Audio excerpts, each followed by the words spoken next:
বিসমিল্লাহির রহমানির রহিম। আসসালামু আলাইকুম। প্রিয় দর্শক, সবসময় আপনাদেরকে দুঃখের সংবাদ নাই সুখের সংবাদ দেই। আজকে আর দুঃখের সংবাদ দিব না, সুখের সংবাদ। আমরা মাঝবাড়িতে একটা সাইনবোর্ড বানাতে সক্ষম হইছি আলহামদুলিল্লাহ। প্রাকৃতিক উপায়ে মাছ চাষ।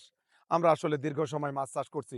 বিভিন্ন ফিড কিলে, বিভিন্নভাবে আমরা এই চেষ্টা করতেছি আসলে ন্যাচারাল পরিবেশে আসলে ঘরোয়াভাবে যে আসলে হাওড়-বাওড়ে যেভাবে মাছ চাষ হয়, সেইভাবে একটু মাছ চাষ করার চেষ্টা করতেছি। আমরা যখন যেটা করি সেটা আপনাদের সাথে শেয়ার করি। শেয়ার করলে আমাদের লাভ হয় কি? আপনারা অনেক কিছু জানেন, অনেক কিছু বোঝেন। সেই লোকগুলা আমাদেরকে তথ্য দেন। সেই তথ্যগুলাকে আমি রুবেল কাজে লাগাই। আমি রুবেল একটা মূর্খ মানুষ, আমি অজ্ঞ মানুষ, আমি কিছুই বুঝি না। কিন্তু আমার তথ্যগুলা যখন আমি যে এই যে প্রাকৃতিতে মাছ চাষ করব, এটা আমার তথ্য। কিন্তু এটাকে সম্প্রসারণ করার জন্যে বাংলাদেশে ১৯ কোটি লোক আছে। এর মধ্যে থেকে যারা আমাদেরকে তথ্য দেয়, সেই তথ্যই এখানে কাজে লাগাবো এবং আমরা প্রাকৃতিক উপায়ে মাছ চাষ করার চেষ্টা করব। প্রিয় দর্শক, আমাদেরকে অবশ্যই সহযোগিতা করবেন এবং এই ভিডিওটা বেশি, বেশি শেয়ার করে দিবেন।